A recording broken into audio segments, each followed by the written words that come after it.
Good morning. Om Shanti. आज 14 अगस्त 2021 की साकार मुरली है।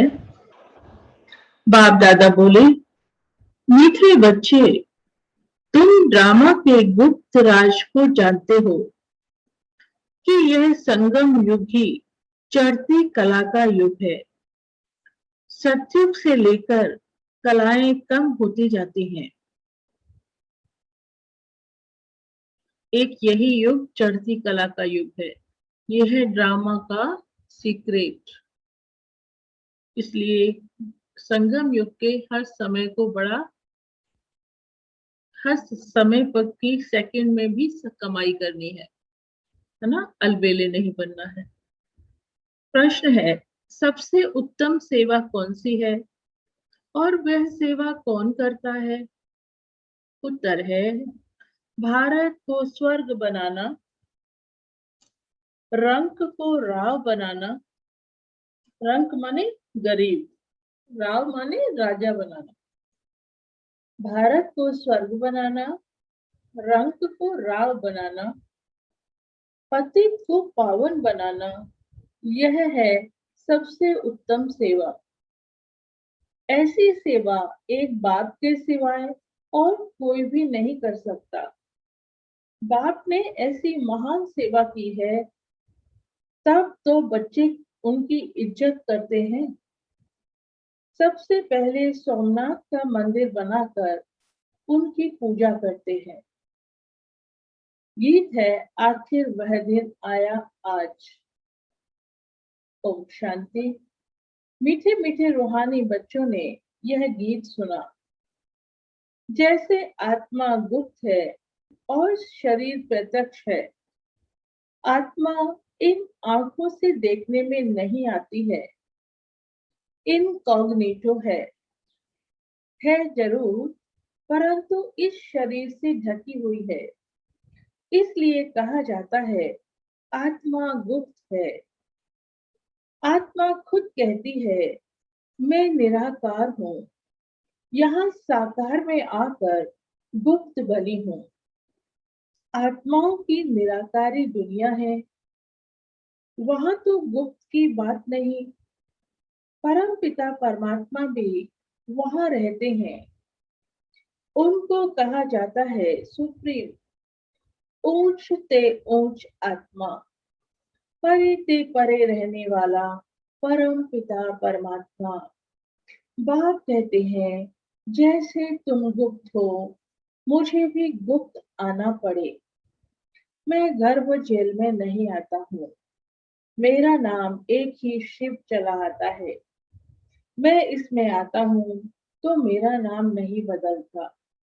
इनकी आत्मा का जो शरीर है, उनका नाम बदलता है, क्योंकि आत्मा शरीर बदलती है तो शरीर का नाम भी बदल जाता है, लेकिन आत्मा का कोई नाम नहीं बदलता। मुझे तो शिव ही कहते हैं, सभी आत्माओं का बाप। तो तुम आत्माएं इस शरीर में गुप्त हो। अटेंशन के साथ आप सभी मुझे सुनिएगा। किसी से भी कभी किसी भी समय पूछा जा सकता है कि अभी कौन सी लाइन हमने सुनी। अचानक किसी से भी पूछा जा सकता है, इसलिए अटेंशन रखना है। तो तुम आत्माएं इस शरीर में गुप्त हो, इस शरीर द्वारा कर्म करती हो। मैं भी गुप्त हूँ। तुम बच्चों को यह ज्ञान अब मिल रहा है कि मैं आत्मा इस शरीर से ढकी हुई हूँ। आत्मा है इनकॉग्निटो, शरीर है कॉग्निटो। आत्मा अविनाशी है, शरीर विनाशी है। मैं भी अशरीरी हूँ। बाप इनकॉग्निटो इस शरीर द्वारा सुनाते हैं। तुम भी इनकॉग्निटो हो, शरीर द्वारा सुनते हो।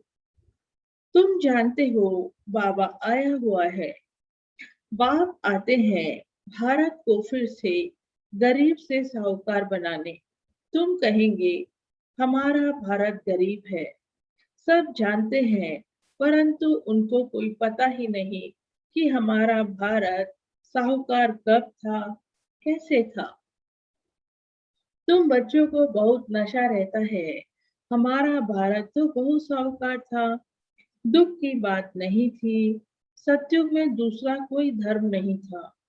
एक ही देवी देवता धर्म था। यह किसको भी पता नहीं। यह जो वर्ल्ड की हिस्ट्री ज्योग्राफी है, यह कोई नहीं जानते। अभी तुम अच्छी रीति समझते हो। हमारा बहुत भारत बहुत साहूकार था। भारत सतयुग में बहुत साहूकार था, जबकि देवी देवताओं का राज्य था। फिर राज्य कहाँ चला गया, यह कोई भी नहीं जानते। ऋषि मुनि आदि भी कहते हैं, और रचना को हम रचता और रचना को नहीं जानते हैं। बाप कहते हैं, सतयुग में इन देवी देवताओं को रचता रचना का ज्ञान नहीं था। आदि मध्य अंत को नहीं जानते। अगर उन्हों यह ज्ञान हो कि हम सीढ़ी उतरते रसातल में चले जाएंगे, तो बादशाही का सुख भी ना रहे, चिंता लग जाए। इसीलिए बुद्धि से सारी बातें पिछले जन्म की क्या हो जाती है, खत्म हो जाती है। नहीं तो पता लगे हम गिरती कला में जा रहे हैं, तो जो सुख उस समय मिल रहा है वो भी नहीं ले पाएंगे अच्छे से। अभी तुमको चिंता लगी हुई है कि हम तमो प्रधान से सतो प्रधान कैसे बने। हम आत्माएं जो निराकारी दुनिया में रहती हैं, वहां से फिर कैसे सुखधाम में आई, यह भी ज्ञान है। हम अभी चढ़ती कला में हैं। यह 84 जन्मों की सीढ़ी है। इसके बीच में क्या होता है, यह भी तुम जानते हो। सतयुग में सब तो नहीं आएंगे। ड्रामा अनुसार हर एक एक्टर नंबरवार अपने अपने समय पर आकर पार्ट बजाएंगे। अभी तुम बच्चे जानते हो, गरीब निवास किसको कहा जाता है। दुनिया नहीं जानती। गीता में भी सुना, आखिर वह दिन आया आज। यह सब है भक्ति। भगवान कब आकर हम भक्तों को इस भक्ति मार्ग से छुड़ाए सदगति में ले जाते हैं, यह भी समझा है। राम राज्य रावण राज्य किस चीज का नाम है, यह भी कोई नहीं जानते। अभी तुम बच्चे समझते हो। अभी भी तुम बच्चे समझते हो। बाबा फिर से आ गया है इस शरीर में। शिव जयंती भी मनाते हैं, तो शिव जरूर आते हैं। ऐसे भी नहीं कहते मैं कृष्ण के तन में आता हूँ। नहीं, बाप कहते हैं कृष्ण की आत्मा ने 84 जन्म लिए हैं। जो पहले नंबर में था, वह अब अंत में है। तत्वम। मैं तो आता ही हूँ साधारण तन में। तुमको आकर बतलाता हूँ, तुम कैसे 84 जन्म भोगते हो। इस समय देवता धर्म का तो एक भी अपने को समझते नहीं, क्योंकि सतयुग को बहुत दूर ले गए हैं। क्योंकि कलयुग की आयु ही वो क्या कहते हैं, 40,000 वर्ष। तो कलयुग तो कितना दूर हो, सतयुग कितना दूर हो गया। इस समय देवता धर्म का तो एक भी अपने को समझते नहीं, क्योंकि सत्य को बहुत दूर ले गए हैं। कल्प की आयु लाखों वर्ष लिख दी है। वास्तव में ड्रामा की हिस्ट्री तो बहुत छोटी है। इसमें कोई धर्म की 500 वर्ष की, कोई की 2500 वर्ष की हिस्ट्री है। तुम्हारी हिस्ट्री है 5000 वर्ष की। देवता धर्म वाले ही स्वर्ग में आएंगे। धर्म तो आते ही बाद में है। देवता धर्म वाले ही और धर्मों में कन्वर्ट हो गए हैं। ड्रामा अनुसार फिर भी ऐसे ही कन्वर्ट हो जाएंगे, फिर अपने अपने धर्म में लौट कर आएंगे।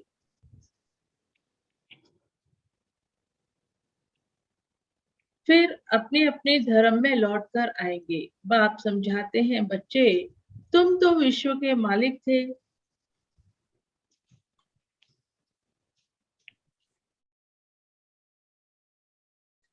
तुम तो विश्व के मालिक थे। तुम अभी समझते हो बाबा स्वर्ग की स्थापना करने वाला है, तो हम क्यों नहीं स्वर्ग में होंगे। बाप से हम वर्षा जरूर लेंगे। तो इससे सिद्ध होता है कि यह हमारे धर्म का है। जो नहीं होगा वह आएंगे ही नहीं। कहेंगे पराये धर्म में क्यों जाए। तुम जानते हो सतयुग नई दुनिया में देवताओं को बहुत सुख थे। सोने के महल थे। सोमनाथ के मंदिर में कितना सोना था।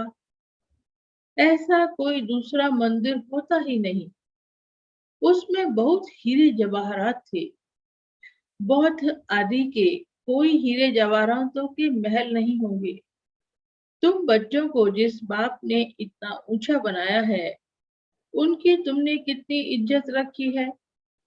जो अच्छा कर्म करके जाते हैं, उनकी इज्जत रखी जाती है। अभी तुम जानते हो सबसे अच्छे कर्म पतित पावन बाप ही आकर करके जाते हैं। तुम्हारी आत्मा कहती है सबसे उत्तम से उत्तम सेवा बेहद का बाप आकर करते हैं।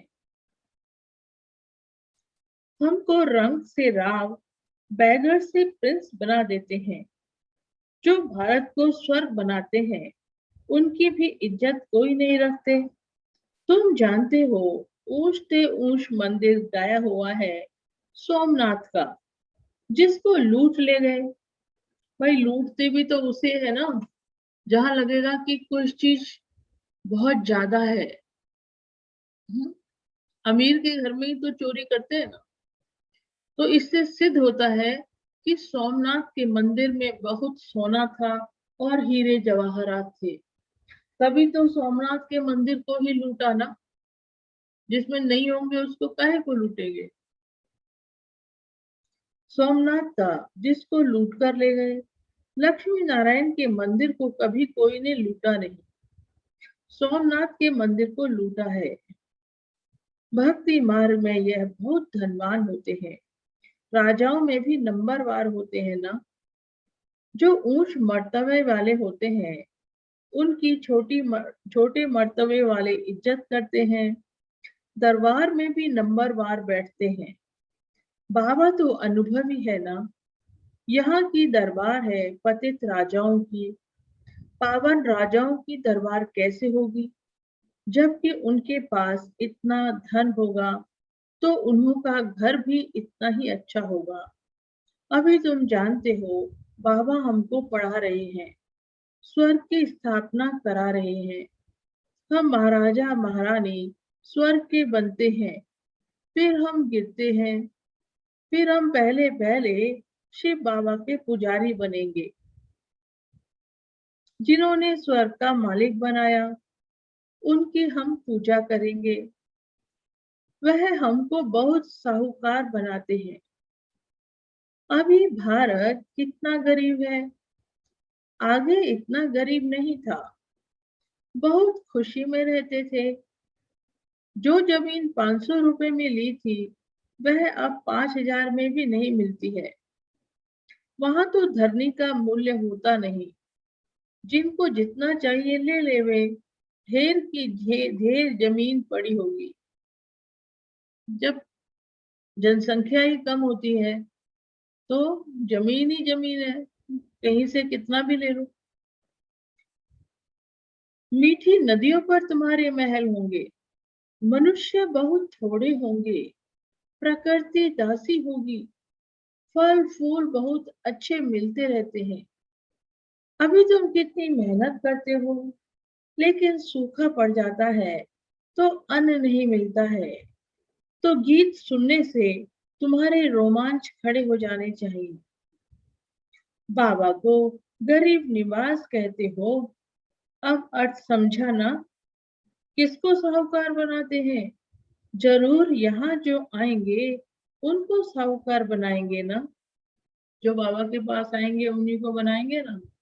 जो यहाँ तक पहुंच ही नहीं पाएंगे तो कहाँ से बनाएंगे। तुम बच्चे जानते हो, हमको पावन से पतित बनने में 5000 वर्ष लगते हैं।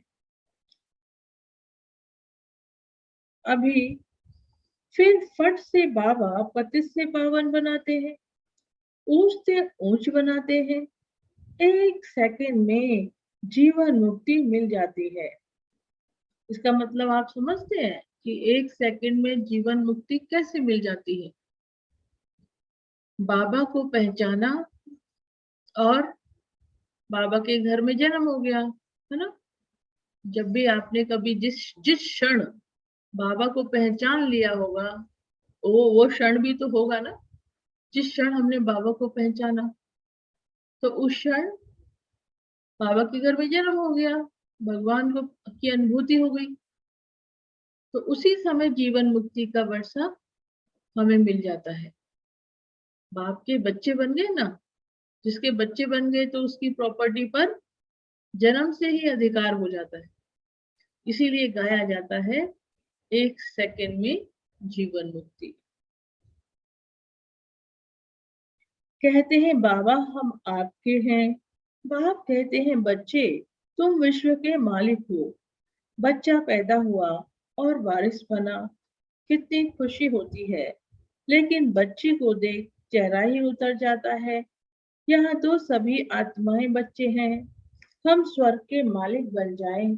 अभी पता पड़ा है कि हम 5000 वर्ष पहले स्वर्ग के मालिक थे। बाबा ने ऐसा बनाया था।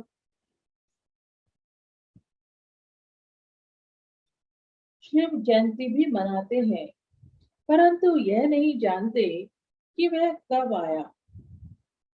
लक्ष्मी नारायण का राज्य कब था, कुछ नहीं जानते। वास्तव में भारत की आबादी सबसे बड़ी होनी चाहिए। क्यों बड़ी होनी चाहिए? क्योंकि भारत में ही सबसे पहले शुरुआत होती है सतयुग की। भारत की जमीन भी बहुत सबसे बड़ी होनी चाहिए। लाखों वर्ष हो फिर तो बहुत जमीन चाहिए। सारी दुनिया की भी जमीन पूरी ना हो। लाखों वर्ष में कितने मनुष्य पैदा हो जाते, तो 5000 वर्ष के अंत तक ये जनसंख्या हो जाती है। 12-12, 13-13, 17-17 मंजिल के मकान बनाने पड़ते हैं। तो लाखों वर्ष अगर ड्रामा की आयु हो तो क्या हाल हो, बाबा ये कह रहे हैं। अनगिनत मनुष्य हो जाएं, इतने तो है नहीं। ये सब बातें बाप बैठ समझाते हैं।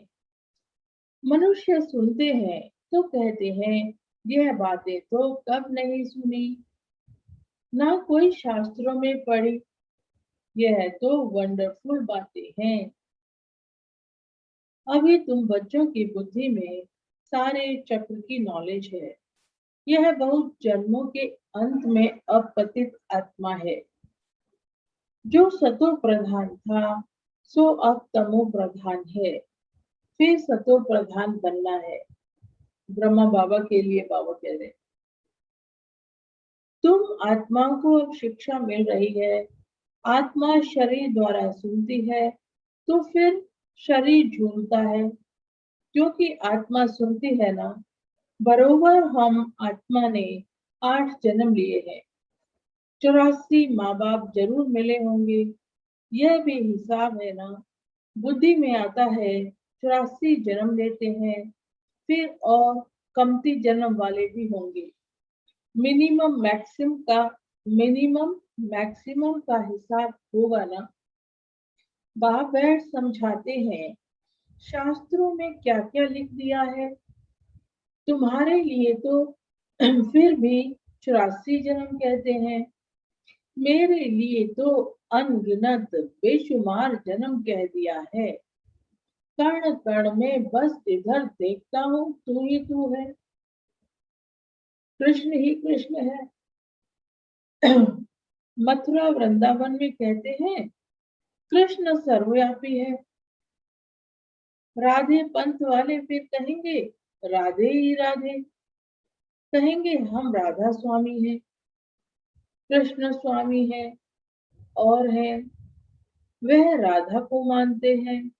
जिधर देखता हूँ राधे ही राधे, तुम भी राधे हम भी राधे। ऐसे ऐसे भक्ति में बोलते हैं। राधे को मानने वाले अलग और कृष्ण को मानने वाले अलग। अब बाप बैठ समझाते हैं, बरोबर में गरीब निवाज हूं ना।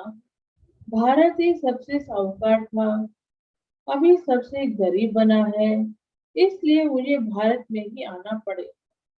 यह बना बनाया ड्रामा,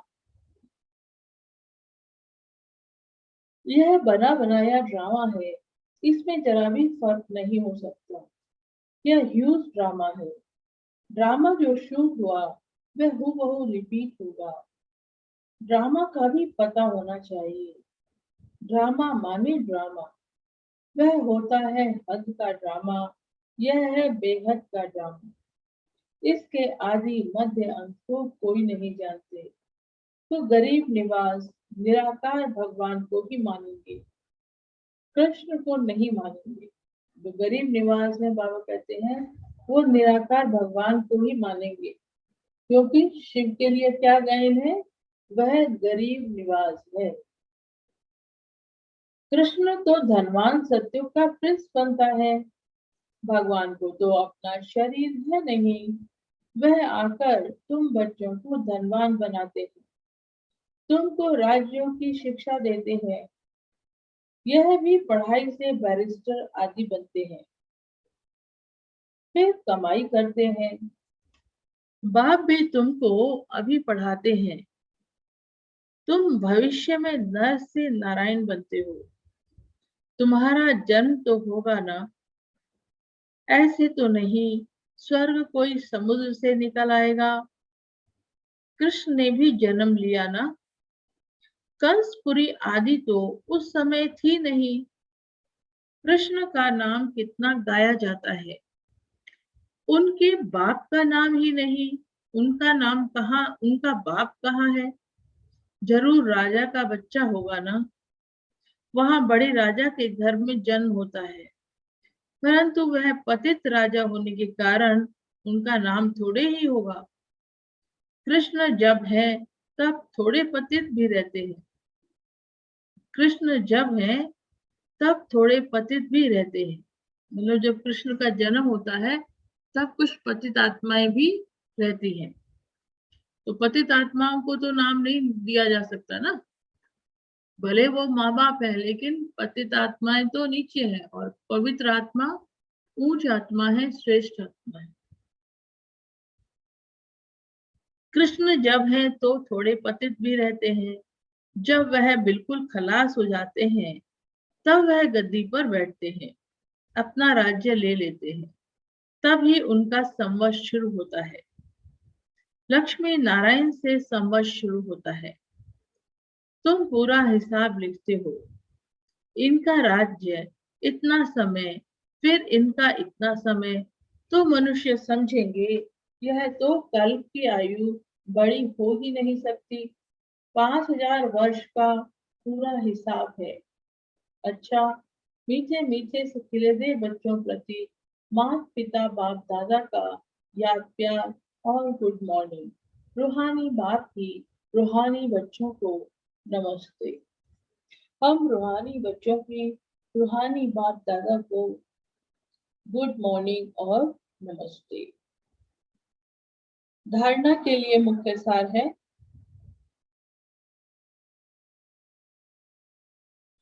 पहला पॉइंट, रचयिता और रचना का ज्ञान बुद्धि में रख सतो प्रधान बनने का पुरुषार्थ करना है। बस एक ही चिंता रखनी है कि हमें तमो प्रधान, ओ सॉरी, बस एक ही चिंता रखनी है कि हमें सतो प्रधान जरूर बनना है। दूसरा पॉइंट है, इस बेहद के ड्रामा को बुद्धि में रख अपार खुशी में रहना है। बाप समान इज्जत पाने के लिए पतितों को पावन बनाने की सेवा करनी है।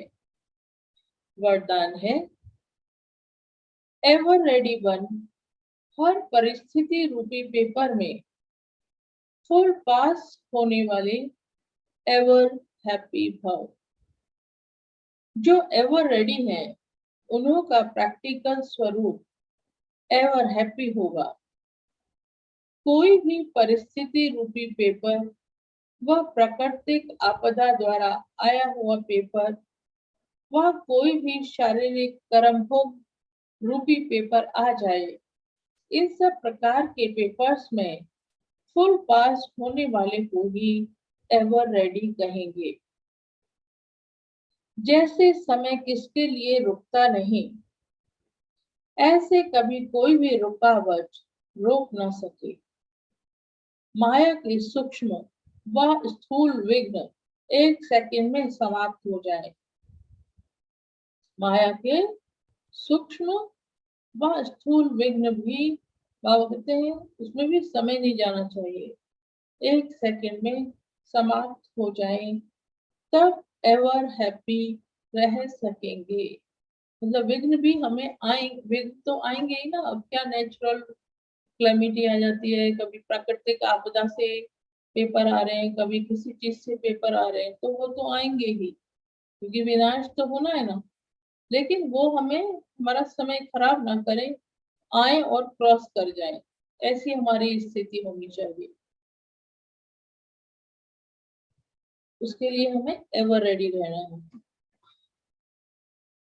स्लोगन है, समय पर सर्व शक्तियों को कार्य में लगाना, अर्थात मास्टर सर्वशक्तिवान बनना। समय पर सर्व शक्तियों को कार्य में लगाना, अर्थात मास्टर सर्वशक्तिवान बनना। ओम शांति।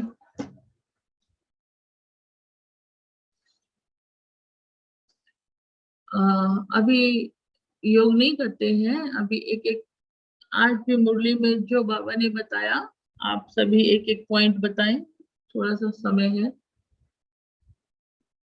इससे इंटरेक्टिव सेशन हो जाता है ना हमारा। तो पहले आप कौन बताएंगे अनम्यूट करके?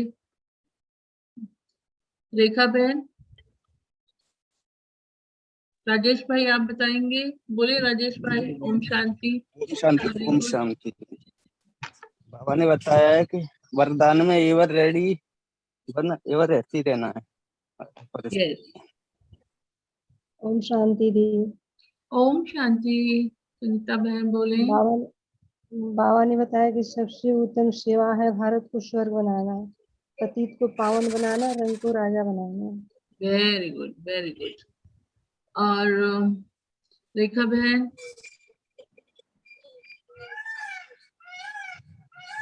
रुचि बहन?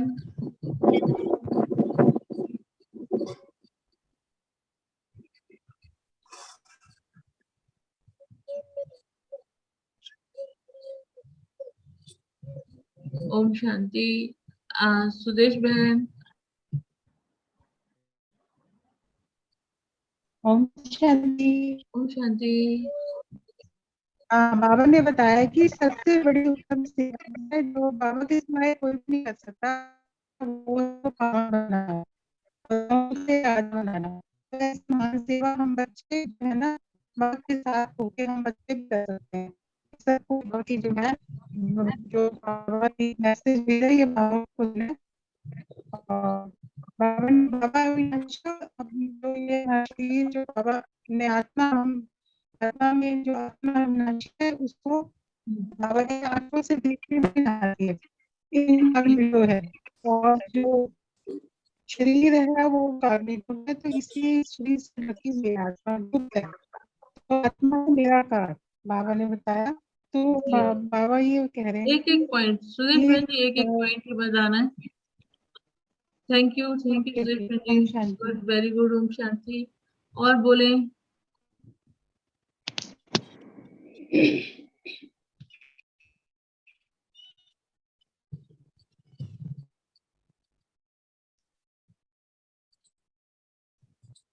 और किसी को बताना है?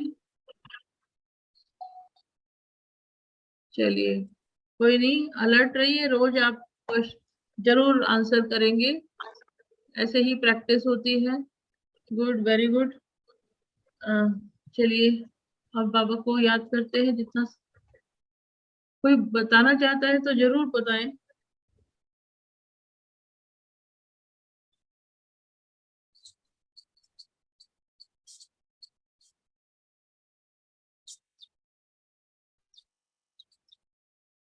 बाबा को याद करते हैं। 95% of the people who I asked this question to, they all fail. से भूलेंगे तेरा बाबा, प्यार और दुलार हो, सतयुग में तेरा प्यार हो, सतयुग में तेरा प्यार।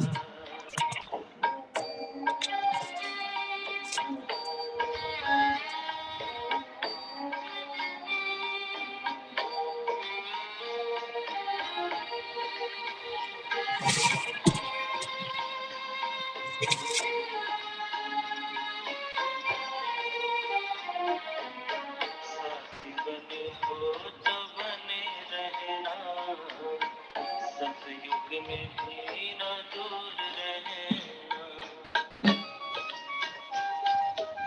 साथी बने हो तो बने रहना, सतयुग में भी न दूर रहना, गाते रहेंगे हर पल बाबा, गाते रहेंगे हर पल बाबा, तेरा ही उपकार हो, कहाँ मिलेगा तेरा प्यार बाबा, कहाँ मिलेगा तेरा प्यार, कहाँ मिलेगा बाबा ऐसा, सतयुग में तेरा प्यार हो, सतयुग में तेरा प्यार। भले ही रोके महलों में होंगे, भले ही रोके महलों में होंगे, सुख के अति भरमार हो, कहाँ मिलेगा तेरा प्यार बाबा, कहाँ मिलेगा तेरा प्यार। अच्छा, वॉइस सबको क्लियर आती है ना? कोई भी बताए। राजेश भाई अनम्यूट है, आप बताएं। जी जी जी आती है ना? जब सॉन्ग चलता है वो सॉन्ग भी आपको क्लियर सुनाई देता है?